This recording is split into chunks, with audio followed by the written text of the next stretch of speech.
Tudo bem? Oi, pessoal, tudo bom? Estou aqui com o Marcelo Leonardi, professor da GV, de Direito Digital, especialista no assunto. Queria dar as boas-vindas para todo mundo que está assistindo a gente. A gente vai tentar passar por esse assunto de uma maneira não tão técnica, mas que consiga conversar e dialogar melhor com quem está assistindo, até para não ficar muito juridiquês, um papo muito específico. Bom, o assunto de hoje é a Lei Geral de Proteção de Dados, 3.709, né, que passou recentemente. E aí a gente queria conversar um pouco mais sobre como essa lei vai influenciar a vida de quem hoje lida com dados, como empresas que lidam com dados, tanto a vida do usuário. É, o propósito da lei, ela parece estar inserida num contexto do movimento global, assim, de proteção de dados. Como é que você vê a chegada dessa lei, como essa lei melhora ou não, como ela altera o sistema, o panorama regulatório brasileiro? Eu tenho dito em vários eventos, né, e vou repetir aqui, que a Lei Geral de Proteção de Dados é um verdadeiro chacoalhão no sistema jurídico brasileiro, né? A gente nunca teve nada parecido com isso, sempre tivemos normas esparsas, né, aquela coisa de um pouquinho de Constituição, um pouquinho de CDC, uma ou outra coisinha no Código Civil, mas muito mais voltado naquela história de privacidade em relação à própria pessoa, o que ela publica, etc, etc, e não nessas imagem, reputação, essa coisa toda, e não uma lei geral de proteção de dados pessoais, como a gente está implementando com esse modelo europeu. Então, claramente, o Brasil aí se insere com toda certeza nessa seara de países que agora contam com uma lei geral de proteção de dados, totalmente inspirado no modelo europeu. Acho que isso é bem claro, né? Se você pega algumas disposições do novo GDPR, os europeus já tinham isso faz algum tempo, né? A Diretiva 95, agora atualizada, né? E revogada, né? Com a vigência aí do GDPR. Mas no caso da Lei Geral de Proteção de Dados, muita coisa vai precisar ser feita e a gente vai ver, né, que detalhes técnicos que já existiam do ponto de vista da GDPR ficaram um pouco, vamos dizer assim, obtusos na nossa lei geral. Um exemplo é o papel, por exemplo, da própria autoridade, que ela tem um papel muito relevante. Outro exemplo é como que, quando, em que circunstâncias você precisa fazer o impacto o relatório de impacto de proteção de dados, famoso de PIA em inglês, né, o Data Protection Impact Assessment, que, por exemplo, no GDPR tem vários dispositivos que dizem, olha, isso é um tratamento de risco, como é que você lida com isso, então é obrigatório um DPIA, enquanto que no Brasil ficou uma coisa do tipo, a autoridade poderá requerer em certos casos, principalmente quando é utilizado o interesse legítimo. Mas antes de pular em tudo isso, respondendo objetivamente a sua pergunta, claramente a gente está num viés aí de também trazer o Brasil para esse cenário regulatório de proteção de dados, que hoje é praticamente mundial. Eu diria que você tem 3 grandes mercados ainda sem uma lei geral. Estados Unidos, que tem leis setoriais e enforcement muito forte pelas respectivas autoridades, a FTC, na maioria dos casos, a Índia, que tem um projeto de lei em andamento, e China, né, que realmente é um país aí com uma cultura jurídica mais única, né? O resto do mundo praticamente já adotou algum modelo parecido. Então, o Brasil se aproveita um pouco dessa experiência e vamos ver agora a implementação prática como vai ficar. Legal, legal. E lei geral de proteção de dados. Agora, quais dados? Existem muitas pessoas que dizem, né, que inclusive dizem, dados é o novo petróleo, ou enfim. O que são exatamente esses dados e quais dados? Todas as empresas que lidam com dados têm que estar preocupadas, não precisam estar preocupadas, precisam tomar alguma ação. Então, a pergunta no sentido de quais são os dados especificamente regulados pela lei e como que eles conversam com o usuário. A lei define, na verdade, a lei protege, né, dados pessoais e ela define dados pessoais de uma maneira extremamente ampla, né? Ela considera o dado pessoal tanto dado que identifica claramente alguém, seu RG, seu nome completo, seu CPF, número de telefone, etc, etc, quanto os dados que podem levar à sua identificação. Normalmente, quando combinados, utilizados em conjunto, alguma coisa desse tipo, analisados com outros bancos, cruzados, referenciados, etc, etc. Então você passa a ter um cenário, por exemplo, em que localização geográfica, né, todo mundo carrega hoje um celular no bolso, é um dado pessoal. O endereço IP utilizado por um determinado usuário, pessoa física de conexão à internet, passa a ser também um dado pessoal. Então, várias coisas que antigamente não eram consideradas dados pessoais naquela literatura, nem tanto jurídica, muito mais tipo aquela analogia americana do PII, né? O que é Personally Identifiable Information, o que não é. Com a legislação, você acaba tendo um conceito amplíssimo de modo que é difícil imaginar qualquer operação empresarial que, mesmo que tenha dados não pessoais, não tenha dados pessoais, ou seja, dado pessoal é praticamente algo que toda empresa acaba lidando, dada essa amplitude de conceito.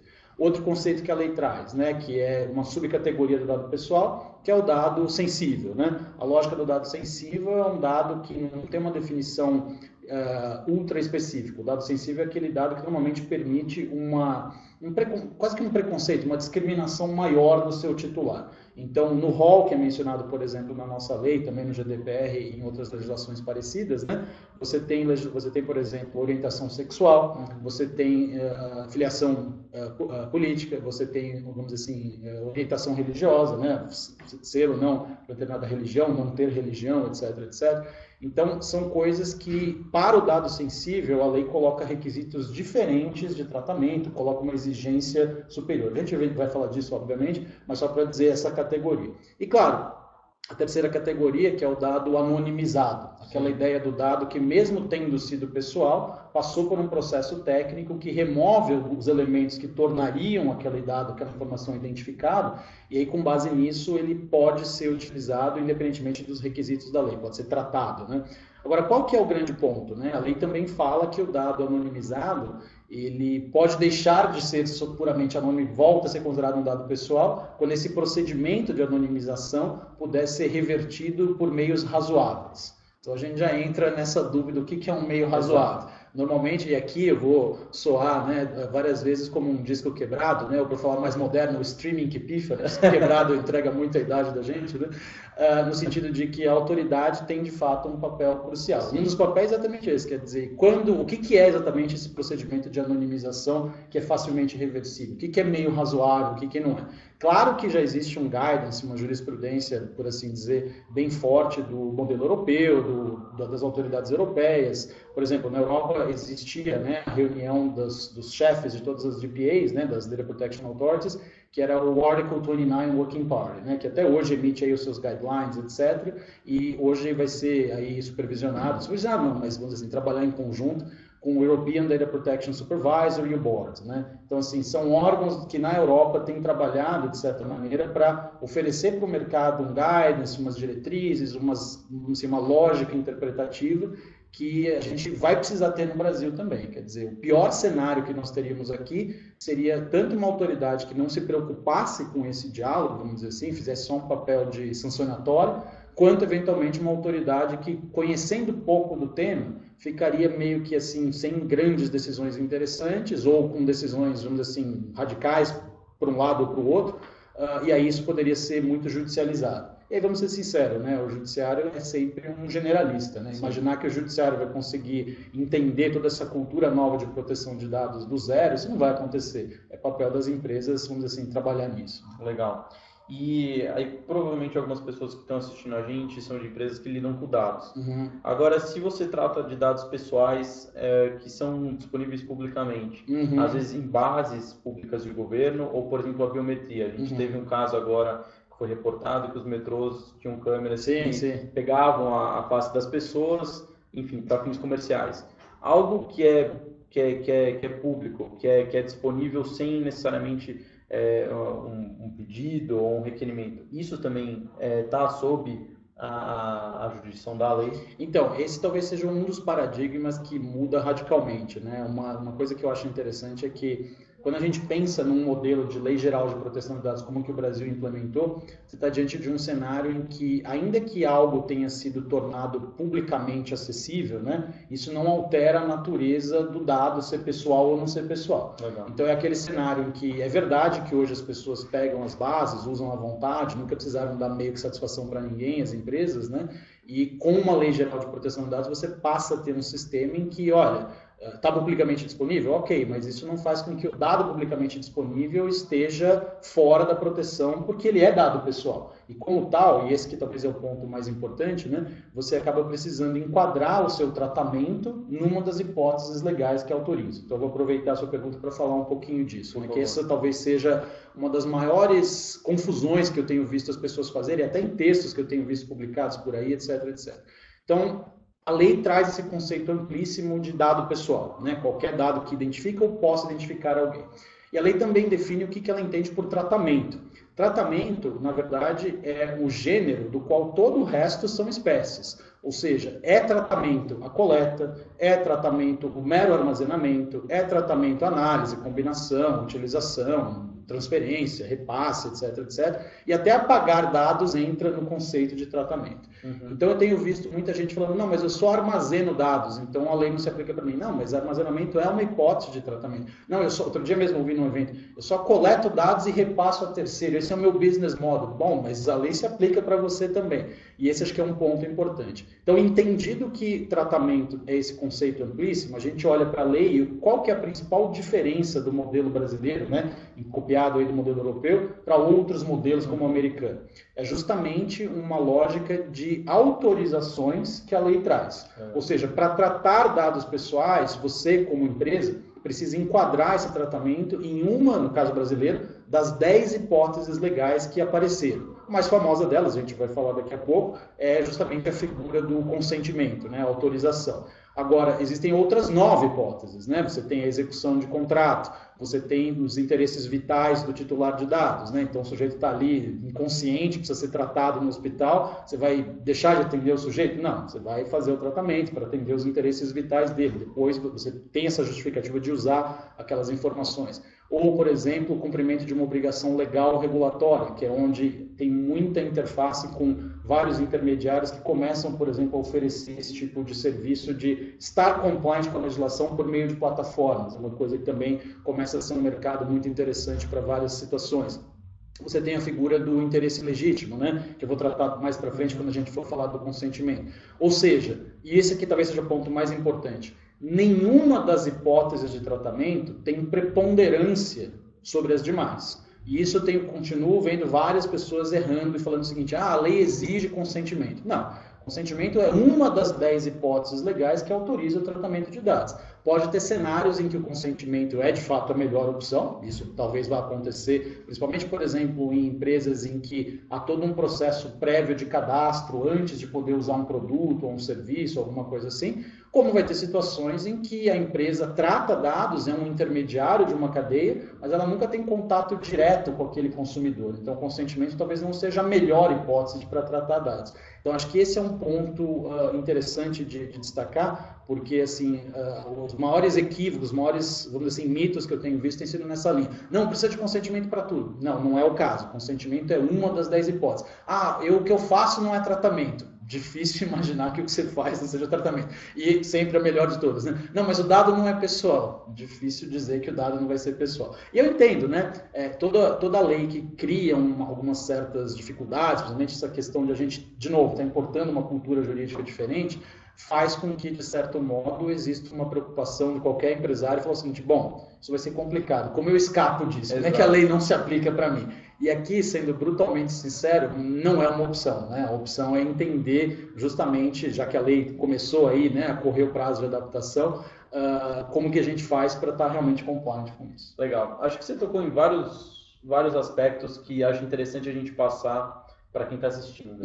Então, talvez voltando ao ponto do consentimento, que talvez seja a hipótese que mais tem gerado discussões e mais tem gerado polêmicas, e acho que todo mundo percebeu que diversos sites, diversas empresas mudaram a política de privacidade deles, mudaram a política de uso de dados, enfim. E às vezes quem está no final dessa cadeia não entende o que está acontecendo. Mais especificamente sobre o consentimento, como que ele pode ser dado, se ele tem que ser expresso, tem que ser uma autorização que eu dou, ou se ele pode ser um opt-in, né, um aceite de um termo de uso, de uma política. E aí, junto com isso, você também tocou na vigência da lei. Em quanto tempo a lei vai estar plenamente vigente, ou seja, quando que os direitos e obrigações lá já vão valer para fins de fiscalização, de sanções, e como que uma empresa, quem quer se adequar, quem não quer fugir? Quais são os principais dicas e pontos de atenção? Tá legal. Bom, a lei, né, teve o que a gente chama no nosso juridiquês, né, a vacatio legis, que é latinório para significar o prazo em que a lei fica, uma vez, né, promulgada, ainda não está valendo, né, e esse prazo é um dos maiores que se tem notícia aí no legislativo brasileiro, foi colocado como 1 ano e meio, né, 18 meses. Então, assim, de fato, as empresas têm aí 18 meses para se adaptar, porque se tudo funcionar como se imagina, ou seja, a autoridade sendo recriada aí pela via da medida provisória ou de projeto de lei, todos devem ter ouvido falar que a ideia da autoridade foi, melhor, os dispositivos sobre a autoridade acabaram sendo vetados pela presidência por uma questão de vício formal de iniciativa. Então, parece haver um consenso no governo de que a autoridade é necessária, discute-se agora mais o formato, etc, etc.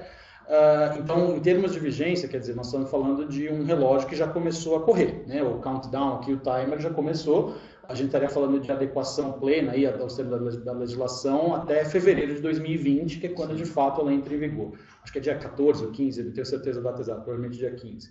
Meio do carnaval aí, né, de certa maneira, imagino eu. Mas o ponto qual que é, né? Uma vez entendido que a lei vai entrar com essa plena vigência, as empresas então passam a ter esse prazo aí de 1 ano e meio para fazer então essa adaptação. Essa adaptação passa de fato por entender, primeiro, né, que dados eles de fato têm, ou seja, como que uma questão organizacional até, né? Quer dizer, tem vários modelos que servem para isso, né? O pessoal, por exemplo, que lida muito com compliance conhece modelos teóricos específicos que já têm lidado um pouco com isso. Então, modelos organizacionais, não sei se é o COSO ou outro que chama mais ou menos assim, costumam ser utilizados como referência, apesar de ser uma coisa da década de 80, ainda é meio que um default aí de padrão organizacional, esse assessment interno de riscos e possíveis responsabilidades, essa questão de mapeamento, mas em termos jurídicos, né, quer dizer, uma vez que se entenda que dados que uma organização trata e qual é a hipótese legal que justifica isso, aí é que a empresa vai entender, a partir de então, quais processos ela deve adotar para estar compliant. Pensando no consentimento, vamos imaginar uma empresa que de fato se baseia no consentimento.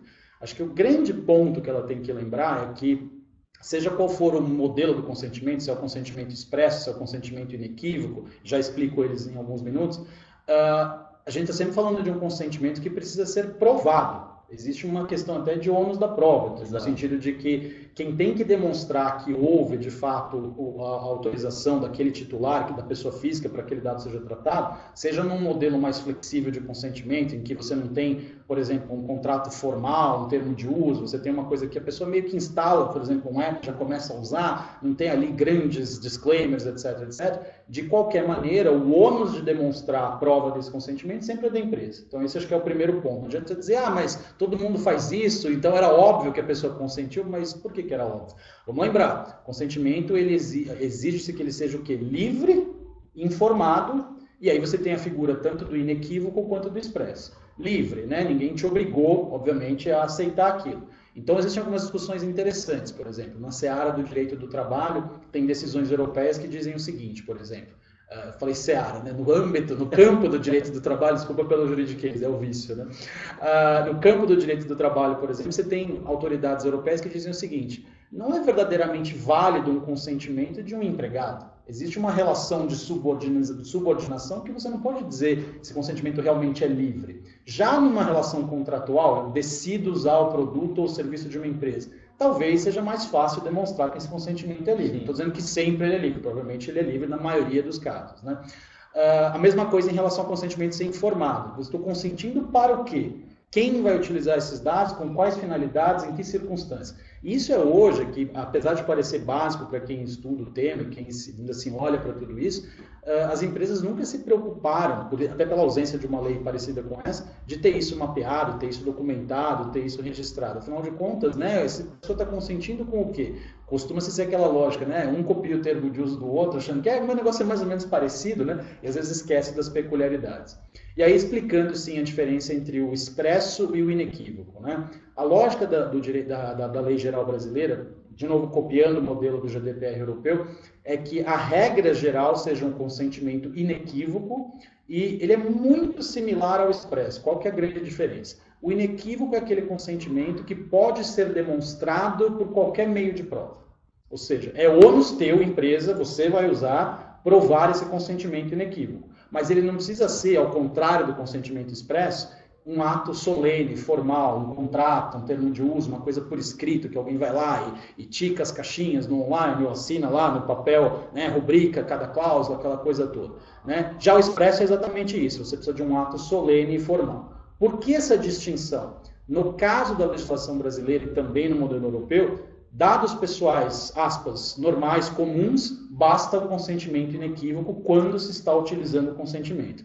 Dados sensíveis, aquele que a gente mencionou, né? Dados de saúde, orientação sexual, biometria, etc., que se enquadram nessa categoria, a lei exige que, quando for utilizado o consentimento seja expresso. Você não pode ter um consentimento que não tenha aí um ato mais solene, formal, etc.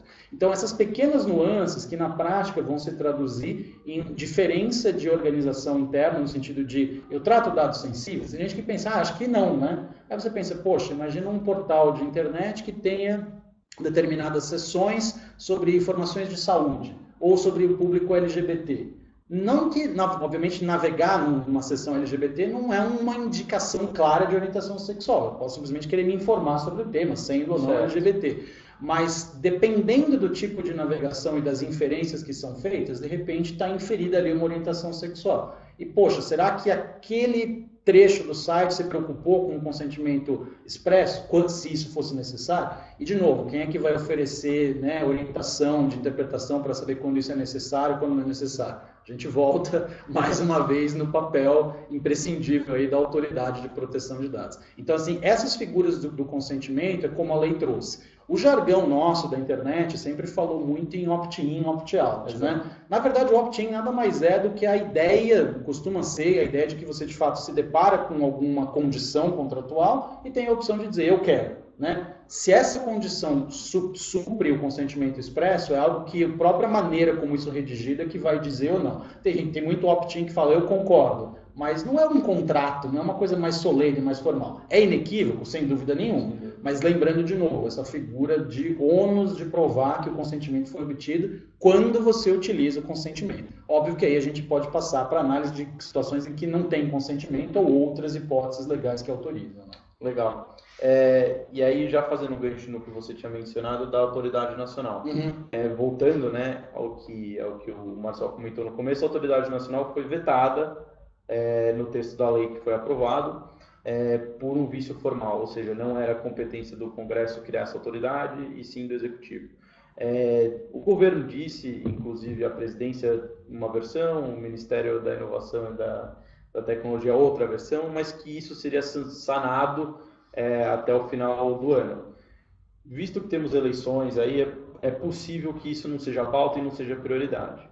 E aí isso, linkando com a minha próxima pergunta, quem decide não impor esse pedido de consentimento, quem decide não se adequar, quais são as possíveis sanções e como fica a questão de fiscalização? Acho legal a gente também informar quem está assistindo como era o desenho no projeto de lei e como a gente está agora. E aí, se você também puder passar possíveis consequências, né? Alguns perigos de não ter uma agência, uma autoridade nacional que formalmente fiscalize, estude e sancione eventuais violações da lei. O que eu tenho visto é um certo desconhecimento. A gente achando que a Autoridade de Proteção de Dados vai ser uma super agência, vai ser uma entidade com 1000 pessoas, uma coisa assim que o próprio Estado brasileiro não comportaria no orçamento, esse tipo de coisa. É um equívoco que quando você olha para fora, quer dizer, tem autoridade de proteção de dados cujo staff inteiro são 100 pessoas. Sendo que dessas 100 pessoas, por exemplo, a Itália, o Garante italiano, se me fala a memória, tem 120, 130 pessoas. Só que não são 120 pessoas que são decisores a respeito de proteção de dados, é todo o staff da entidade. Quem decide mesmo é um grupo reduzido de conselheiros. Se a gente pega o modelo do FTC nos Estados Unidos, né, o Federal Trade Commission, que é lá, para todos os efeitos, quem lida com essas questões de proteção de dados, na parte que toca direito do consumidor, por exemplo. São 5 conselheiros. Exato. O FTC emprega um monte de gente, sim, é verdade, mas são 5 conselheiros que decidem. Então, assim, a autoridade acaba tendo um papel importante quando a gente pensa no que ela de fato vai fazer. Muitas pessoas ainda estão pensando na autoridade com um papel exclusivamente sancionatório e fiscalizatório. E o papel mais importante da autoridade, claro que esses são importantes, mas não é nenhum desses dois. É justamente o papel de diálogo com o mercado. É o papel de, vamos dizer assim, produzir diretrizes, produzir essas orientações, receber as empresas e dizer o seguinte, olha, eu quero fazer, como nesse caso do metrô, por exemplo, que você se referiu, eu quero fazer algo com um reconhecimento facial. Eu posso. Em que circunstâncias? É válido para finalidades comerciais? E você pode até eventualmente discordar da posição da autoridade, mas é alguém que vai naturalmente te dar aí diretrizes de como ela vai normalmente interpretar esse tipo de cenário. Isso serve de guia, vamos dizer assim, de orientação para o resto do mercado. Bons exemplos que eu gosto de citar, por exemplo, eu gosto bastante do site do ICO, o Information Commissioner Office do Reino Unido. Lá, por exemplo, eles têm uma preocupação de como fica o compliance dessa legislação com as pequenas e médias empresas. Uma coisa é a gente falar de multinacionais que vão ter aí os recursos necessários, seja contratação de experts internos e externos, seja contratação de ferramentas e plataformas para compliance que estão ali, seja o uso de cloud que já está compliant, enfim, todos os recursos no sentido de tempo, pessoas, dinheiro, as multinacionais vão ter. E o empresariado pequeno, médio, as startups, como é que essa turma se vira, né? Então, por exemplo, o que o ICO faz no Reino Unido? Ele solta vários guias que são explicativos. Olha, nossa visão como autoridade de proteção de dados britânica de como você fica compliant. E está aqui um guia assim, que simplesmente explica o beabá. Claro que só o beabá talvez não sirva 100% para o teu negócio, mas é algo naquela linha do tipo, poxa, eu já tenho um tremendo ponto de partida que aí eu consigo conversar com o meu advogado, com a minha equipe interna, com quem quer que seja, para ir passar para uma etapa de implementação. Legal. Então, assim, esse papel da autoridade, na minha visão, e até por conhecer bastante esse lado prático pelo aspecto corporativo, me faz ter uma certa tranquilidade de dizer que isso é o que se espera, principalmente num modelo brasileiro de uma DPA nos primeiros anos. Vamos pensar o seguinte, imagina um cenário em que isso não aconteça. A gente estaria diante de uma autoridade que teria um papel ultra rígido de sanção e fiscalização, mas que não se preocupa em orientar o mercado. Resultado prático, quem está compliant, quem quer estar compliant vai ter que se virar de alguma maneira, quem não está compliant simplesmente não tem com quem conversar e dialogar. E você perde uma segurança também. Exato. De inovação. Acho que isso acaba restringindo empresas que talvez queiram entrar em algum setor que não está sendo explorado por medo e uma falta de segurança jurídica ou um guia do que pode e não pode ser feito. Né? Na minha opinião, até não sei ainda de novo como vai ser a composição, o modelo da autoridade, mas assim, acho que como todos estamos aprendendo, alguns conhecem um pouco mais esse tema, outros menos, né? Mas assim, é algo novo na cultura jurídica brasileira. Certo. Eu acho que uma autoridade brasileira deveria ter uma certa humildade também de entender que as empresas não vão estar 100% preparadas para, vamos dizer assim, entender tudo que a lei agora implica para fazer negócio. E, vamos dizer assim, e com bastante cautela na aplicação de multas e coisas desse tipo. Realmente adotar um papel muito de estudo, diálogo, etc. Não estou dizendo que multas não possam ser aplicadas, claro que casos mais aí extremos, às vezes não tem muito o que fazer. Mas, assim, esse papel de diálogo, na minha visão, acaba sendo de longe o papel mais importante para uma DPA, principalmente em um país que adota a DPA como, vamos dizer assim, ou melhor, que está adotando uma lei geral de proteção de dados pela primeira vez. Não é que a gente já tem uma experiência acumulada de anos, como é toda a experiência europeia. Né? Legal. Mais especificamente sobre as sanções, acho que às vezes esse é o assunto que mais pega nessa empresa. Ou como que isso vai me machucar, ou pode me machucar. Então vamos lá. Existem uma série de sanções, sim. Tanto desde do aviso ou de uma notificação, até eventualmente uma multa num valor razoavelmente alto e que pode acabar atrapalhando principalmente pequenas e médias empresas. De novo, como que a aplicação dessas sanções se daria, o que as pessoas que lidam com proteção de dados, as empresas, podem esperar, se deve ter medo ou não? Tá legal.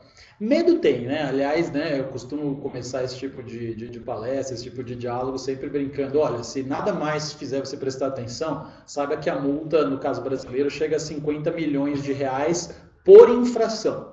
Né? 2 checkboxes errados que não devia estar ticado e estão praticados, não é mais consentimento expresso quando era requerido, imaginando uma hipótese assim, pronto, são 2 violações, já é 100 milhões de reais, como é que funciona? Vaza um banco de dados de 1.000 pessoas, isso são 1.000 infrações, quer dizer, ou é uma infração só? Nada disso está muito claro ainda.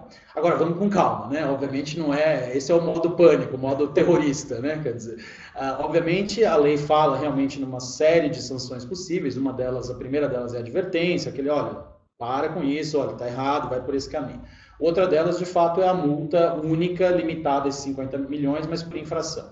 Tem a multa diária, que é aquela coisa comum do direito brasileiro, quando você precisa obrigar alguém a fazer alguma coisa, dizendo, olha, enquanto você não cumprir isso daqui, vai ser aplicada uma multa diária e sucessivamente para você, que não se confunde com a multa genérica dos 50 milhões, que chega a 50 milhões. você tem a suspensão do tratamento de dados para aquela infração específica. E veja que interessante, pelo menos no momento do veto, no seu modo de ver, esse veto foi sábio, a lei havia sido aprovada com sanções muito mais graves na parte final do artigo respectivo. Quais eram essas sanções? Diz o seguinte, que a Autoridade de Proteção de Dados, né, poderia simplesmente mandar interromper o tratamento de dados como penalidade por um tempo determinado. Qual dado? Só o dado relacionado à infração? Não. Interromper o tratamento de dados pessoais, ponto.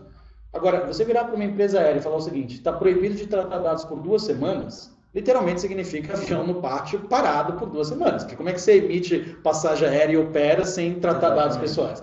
Eu acho que isso sensibilizou, né, a presidência e eles perceberam que esse tipo de sanção, que por sinal não existe no GDPR, não nessa proporção, não deveria subsistir. Então, assim, pelo menos essa parte, vamos dizer assim, um pouco mais radical foi eliminada. Mas é um elemento de preocupação, tanto pelo volume pelo qual a multa pode chegar, quanto principalmente por essa questão de proibição de tratamento, etc, etc. E tem mais, né?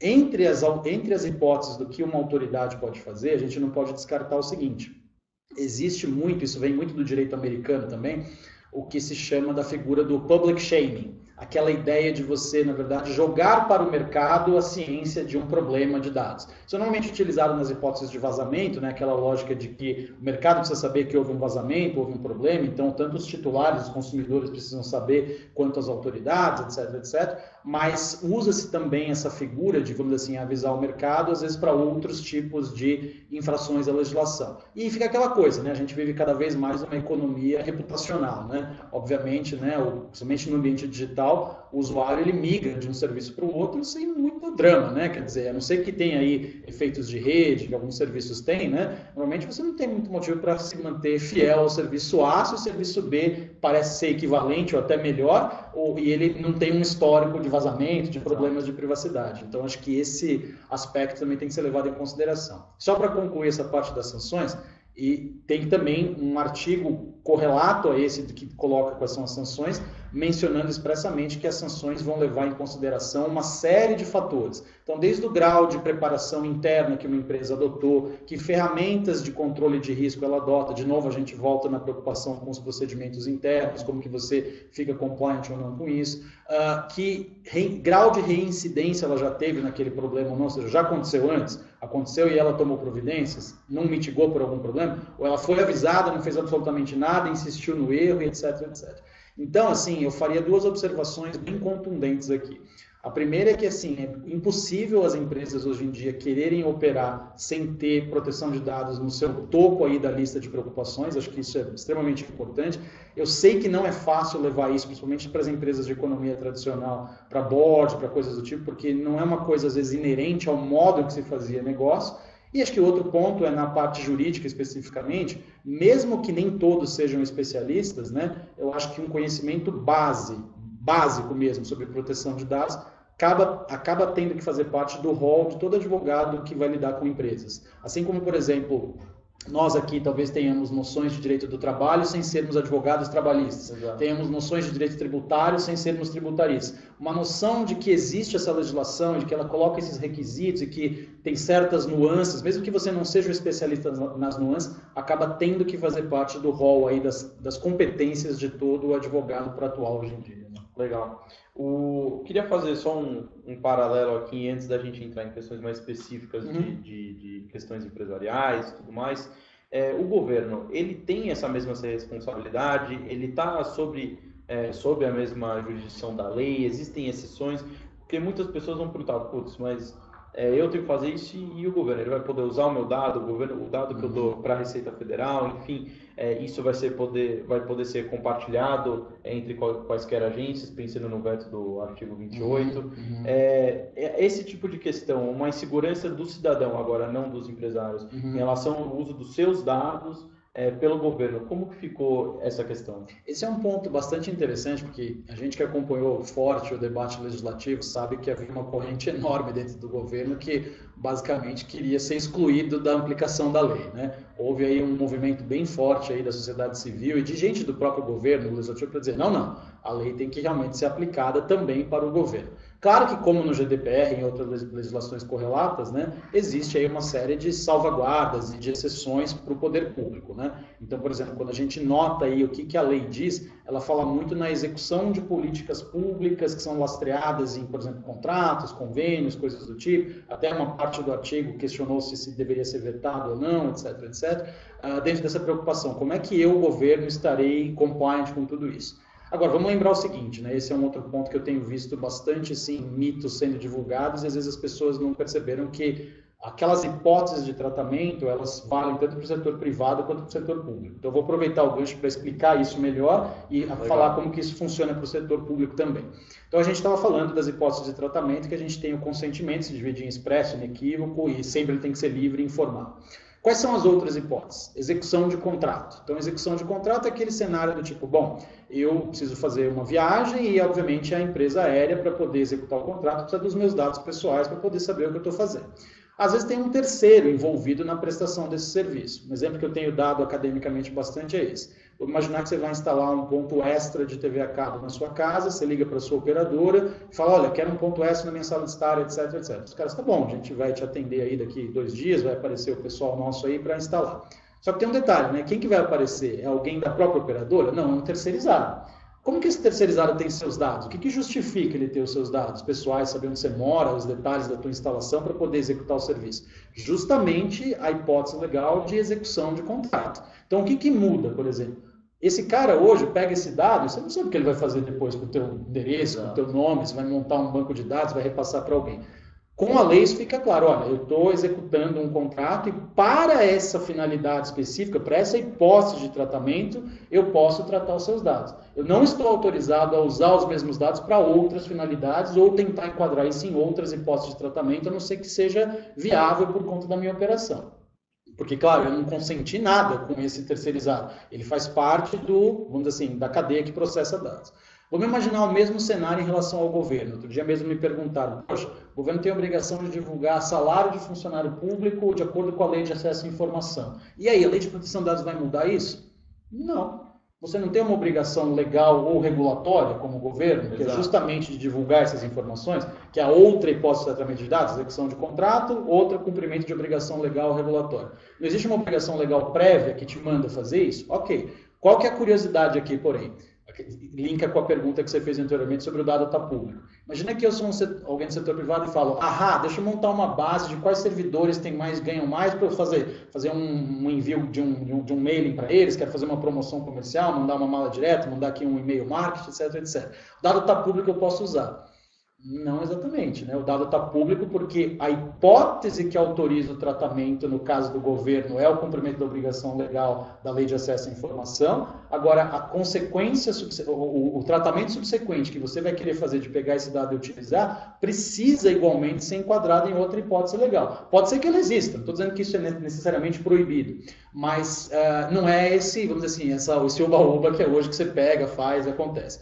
Então, voltando aí para o governo. Então, assim, na verdade, o que o governo vai ter que fazer? Ele vai passar, de certo modo, eu sei que vai ser um desafio para qualquer governo, pelo mesmo processo interno que as empresas vão ter que passar. Que é qual? Bom, que dados nós tratamos? Esses dados são pessoais ou não são pessoais? Ok, a gente trata dados desse tipo, dados sensível. Basta imaginar aí N categorias, né? Os ministérios. O governo, aliás, é quem mais trata dado pessoal no Brasil, né?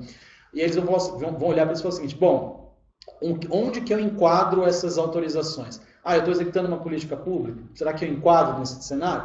Eu tenho consentimento que quando o cara do IBGE foi na casa do sujeito, ele consentiu com isso. Sim, mas consentiu para qual finalidade? Finalidade do censo. Eu quero usar isso para outra coisa. Então, o consentimento que foi utilizado para o censo, talvez não valha. Talvez você tenha que usar uma outra base legal. E aí eu chego finalmente na base legal, que talvez seja uma das mais importantes, tanto para o setor privado quanto para o setor público. O setor público tem discussão se aplica, tem gente que diz que não, que é a figura do interesse legítimo. Exato. O que é o interesse legítimo, né? Na verdade, ele é um teste de balanceamento, ele está previsto na legislação, e normalmente ele é utilizado quando as empresas não querem usar ou não podem usar uma outra base legal, e consiste basicamente no seguinte, bom, eu quero usar esses dados pessoais, eu quero tratar essas informações. E, basicamente, eu vou, então, olhar para a maneira como eu vou utilizar esses dados e fazer um teste. Qual que é esse teste? Ao utilizar essas informações, eu violo algum direito fundamental desse titular de dados? Eu estou aqui implicando, eu estou assim, passando de uma linha que talvez eu não deveria passar? E o interesse legítimo é propositadamente um conceito jurídico indeterminado, ou, como o pessoal gosta que eu fale, né, esfumaçado, né? Ele não é muito claro. E é proposital isso. O pessoal de engenharia, por exemplo, adora isso, porque é justamente aí que mora a questão da inovação. Como é que eu combino dados, onde é que eu posso ir, até onde eu faço, cruzo essas informações, etc, etc. A maioria dos advogados, principalmente os mais tradicionais, fala assim, não, me dá uma lista pronta. Como é que eu encaixo isso na lista pronta? E a realidade é que a lista não existe, né? O que existe são diretrizes, são interpretações possíveis. Eu tenho dado bastante alguns exemplos, por exemplo, de cenários, sei lá, vamos pegar esses wearables de atividade física, né? Então, num wearable de atividade física, a pessoa vai lá e tem lá, com o consentimento dela, se cadastra lá numa conta e tal, tem esse monitoramento aí das atividades de saúde, dado sensível, inclusive, ali registrado. Vamos imaginar, porém, que não interessa o dado sensível específico do batimento, mas sim a regularidade da atividade física da pessoa. Para o quê? Para a empresa que faz, vamos dizer assim, esse wearable, fazer o seguinte, poxa, eu quero fazer uma promoção comercial para os top atletas, os caras que mais têm atividade física. Mas eu quero pegar isso no agregado e mandar um mailing para essa turma. Então eu vou olhar para os 2% das pessoas que usam aí o meu wearable direto e tem aí uma atividade física super regular, correm, sei lá, 200 km por semana, o cara é super, hiper atleta. Posso, então, pegar esses caras e falar o seguinte, olha, de acordo com o seu perfil, mesmo sem dizer isso, tá aqui uma promoção do mega tênis, não sei das quantas, que vai acontecer isso, do short que auto-limpa, auto-seca, que é ótimo para corridas de longa distância, blá, blá, blá. Será que tem alguma violação de direito fundamental? Razoável pensar que provavelmente não tem violação, que pode fazer isso.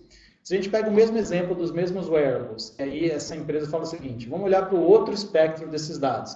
Vamos pegar no agregado os dados das pessoas que usam o wearable, mas a atividade física é zero. O cara vai na padaria de carro, o cara se jogar pelado no final de semana, cai duro de tanto sedentário que ele é, né? Será que eu posso pegar essa mesma base agregada e compartilhar com uma seguradora e falar, olha, esses caras devem ter um risco maior, melhor não vender seguro de vida ou aumentar o prêmio, o perfil de risco deles é muito mais elevado? Percebe que nesse segundo exemplo a gente já está diante de um conflito com o interesse desse titular. Poxa, mas por que eu não tinha expectativa de que o meu dado de atividade física ia ser compartilhada com uma outra entidade para me impedir de ter acesso a um seguro? Pode até ser que eu deva melhorar de saúde, mas assim, não é para chegar nesse ponto.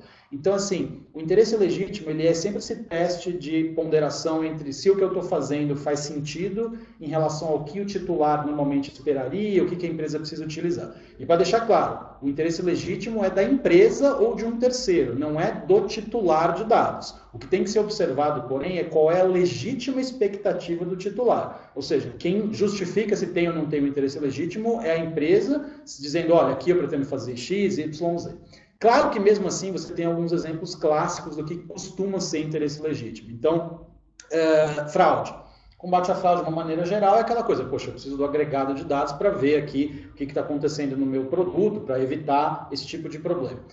Outro dia eu vi alguém falando em algum site que a lei geral talvez dificulte programas de compliance, porque fala lá que investigação não pode ser conduzida pelo ator privado. Não é bem assim, né? A referência do artigo quando ela fala de investigação é investigação penal, né? Exato. A investigação penal, ela sim, de fato, é prerrogativa do Estado, né? Quando você está falando, por exemplo, de um programa de compliance, ou mesmo assim, né, aquela verificação de dados internos de uma empresa para eventualmente pegar um funcionário ali antiético, que está até cometendo alguma ilegalidade, aí é um outro cenário que provavelmente vai ser enquadrado no interesse legítimo.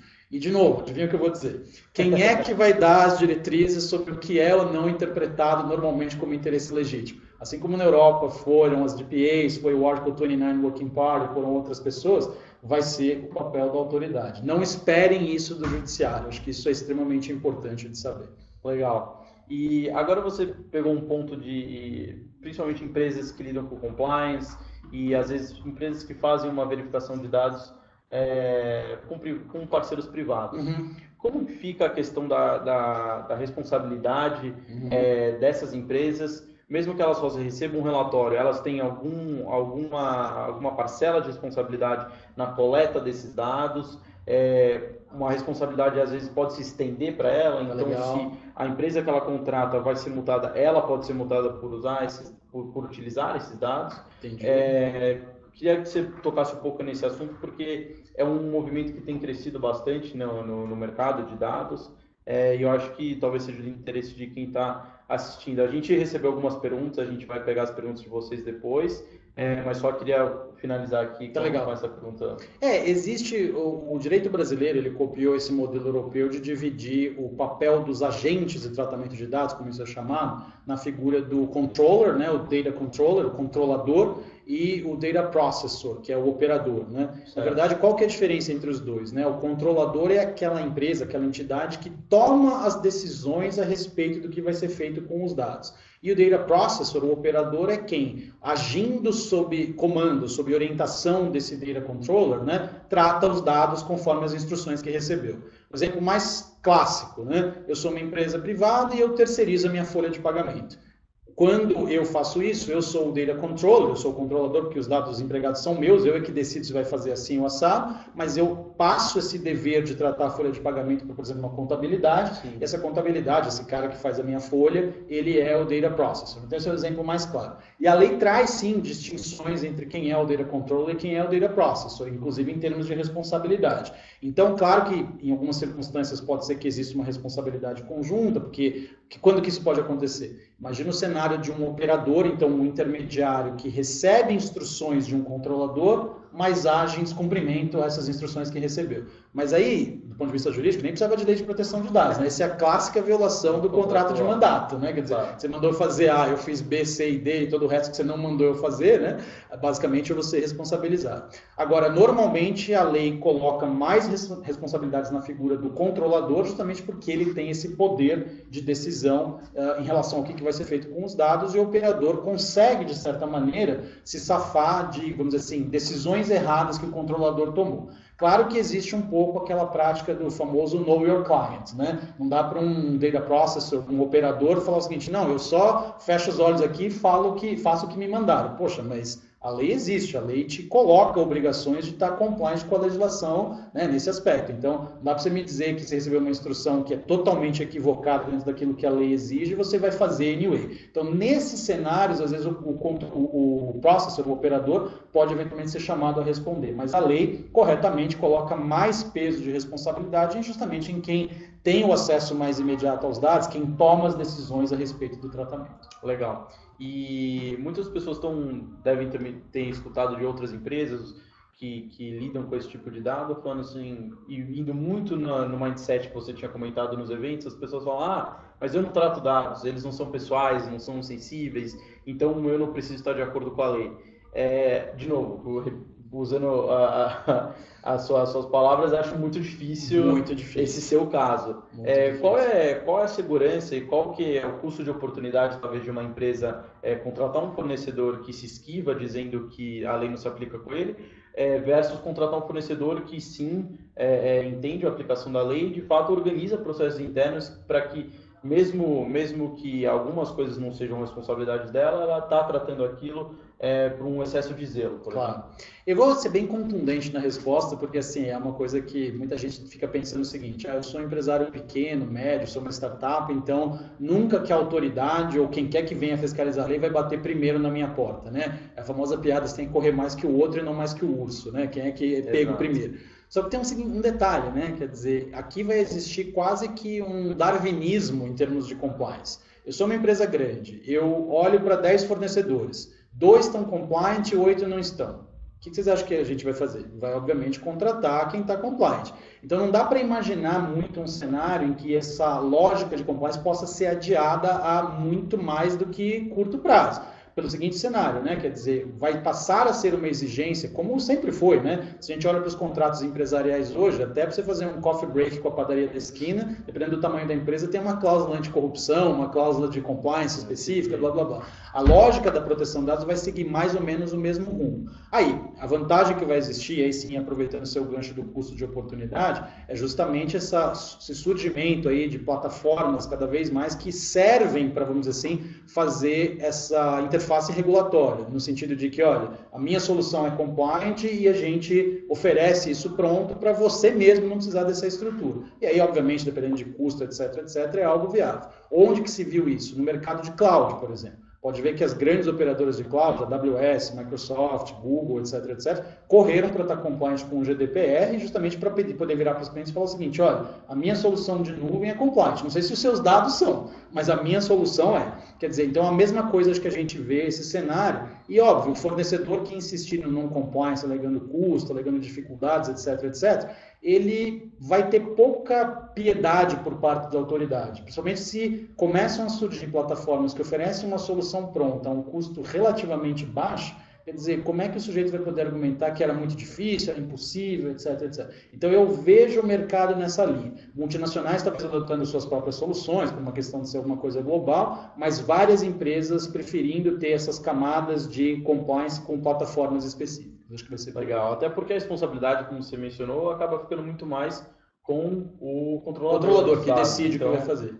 Acho que é uma decisão muito, muito séria, uma decisão muito delicada para deixar passar e tomar de uma maneira leviana, uma maneira assim. Eu gosto do paralelo com o cloud, porque a gente viu muito isso nos outros mercados, né? No sentido de que o que as empresas normalmente faziam? Não, eu quero ter minha própria estrutura. Tá bom. Aí quando você vai ver sua infraestrutura tecnológica, o custo de manutenção, o custo de gerenciamento, o custo de compliance, versus uma solução pronta de mercado, até do ponto de vista de conta. Poxa, a não sei que você tenha algum cenário em que sua empresa não aceita, às vezes, usar um serviço de terceiro, sim, costuma ser melhor por esse caminho. Legal. E aí, eu não sei se a gente já está com as perguntas do pessoal, podemos passar então? Vamos lá. Acho que vai ser legal dar essa interagida com quem está assistindo. Obrigado. Pegar aqui algumas perguntas, começar aqui pela Gabriela Duarte. Um simples cadastro ao fazer registro de entrada em determinado local, onde são exigidos dados pessoais. A empresa é responsável por essa informação? Então, imagina que ela esteja perguntando no caso de um prédio, por exemplo, que pede seu documento de identificação e guarda aquilo.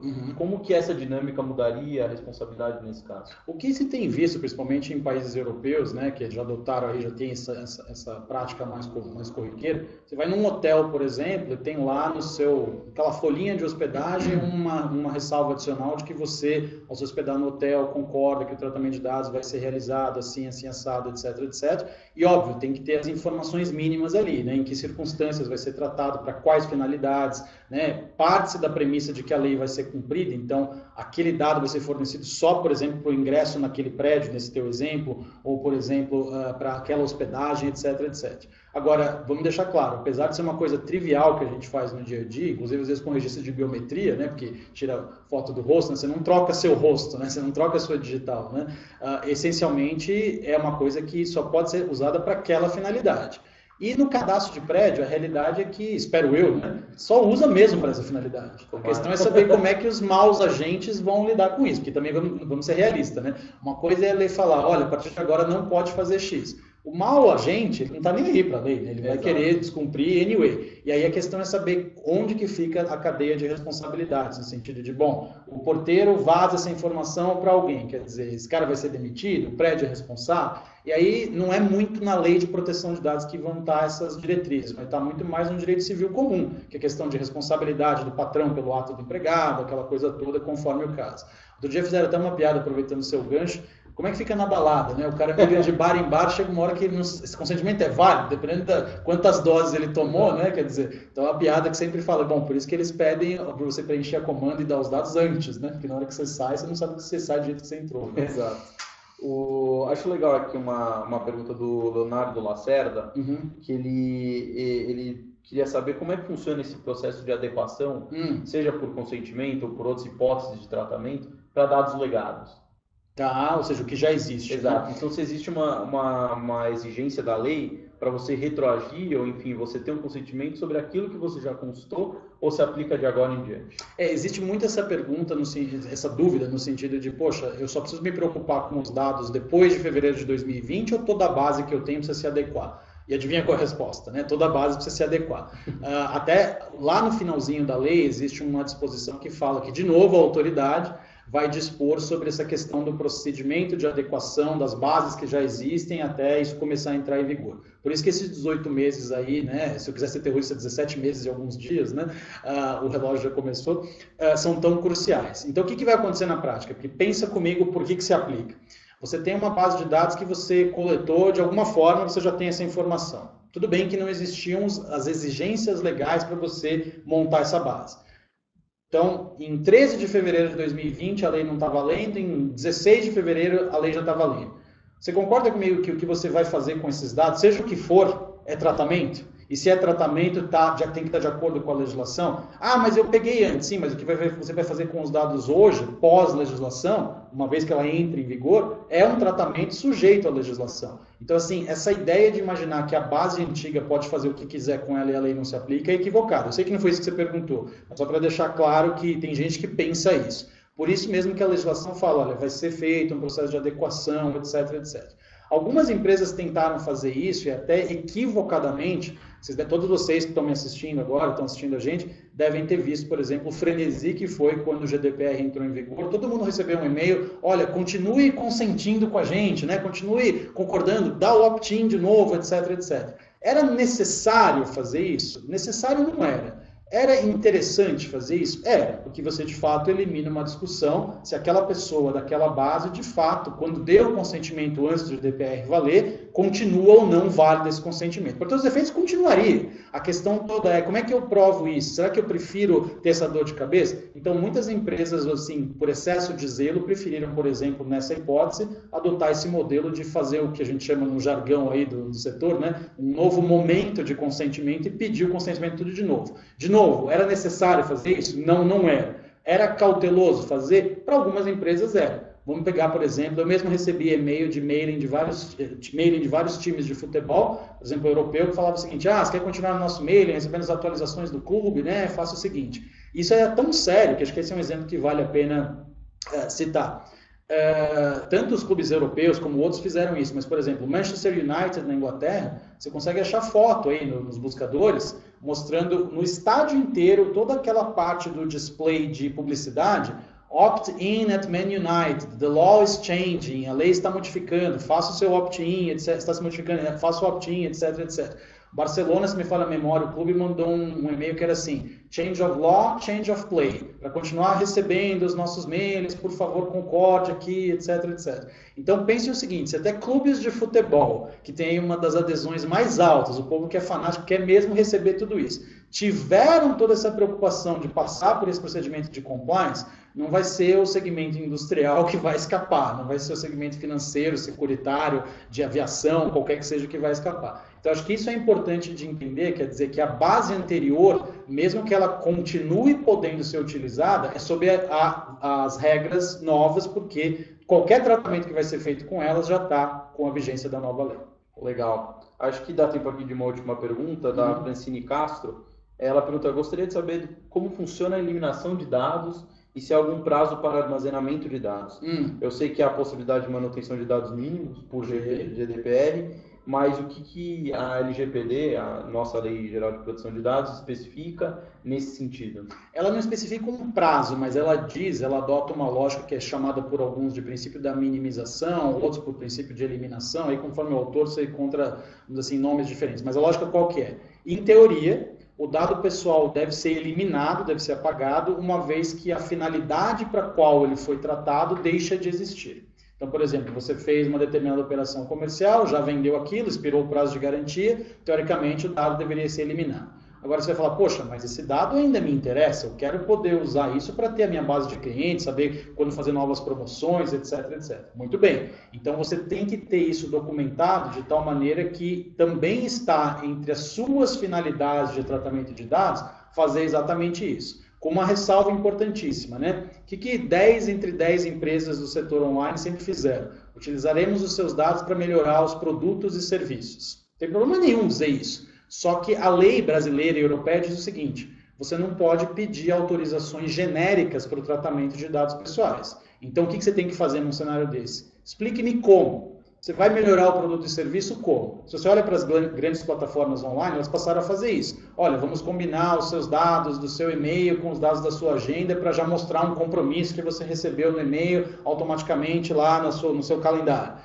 nós vamos, por exemplo, combinar essas informações de geolocalização com outras para poder chegar ao carro que você pediu para ser transportado. Então, assim, esse tipo de exemplo tem que ser dado, porque a lógica passa a ser, se você não tem mais um motivo para continuar tratando os dados, a lei não fala em prazo, ele tem que ser descartado. Agora, de novo, lembra do seguinte, a lei também fala que você pode ter que tratar dados para cumprir uma obrigação legal. Marco Civil da Internet fala o seguinte, todo provedor de aplicações, ou seja, qualquer empresa online, tem que guardar os últimos 6 meses de dados de registros de acesso às aplicações dos usuários. Poxa, mas eu não queria guardar, para mim não interessa isso, não interessa, a lei te obriga. Qual que é a hipótese legal que vai te autorizar a guardar esses dados? Não é consentimento, não é interesse legítimo, é cumprimento de uma obrigação legal. E aí o prazo é delimitado por uma outra legislação, não se confunde com o que está previsto na legislação aqui. Então, de certa maneira, as empresas vão ter que conseguir encontrar tanto soluções jurídicas quanto nos seus procedimentos internos, conseguir justificar essa continuidade do tratamento, porque a regra passa a ser, não tem mais finalidade, descarta essa informação. Legal, tá obrigado. Não, eu não sei quanto tempo a gente ainda tem. Quanto tempo a gente ainda tem? Mas tem um tempinho, então eu queria só pedir, não sei se todo mundo sabe, eu fiz a mesma faculdade que o Marcel da aula, e eu tinha um professor que no final de cada aula ele pedia para alguém fazer um fechamento brilhante. Eram as palavras dele. Então, se a gente puder fazer um fechamento brilhante para citar o Dimitri, que foi meu professor, tá legal. Sobre os principais pontos que acho que quem lida, as empresas que lidam com o tratamento de dados, precisam estar cientes, precisam estar atentas, para não cair aí numa hipótese de sanção ou, enfim, de quebra do seu modelo de negócio.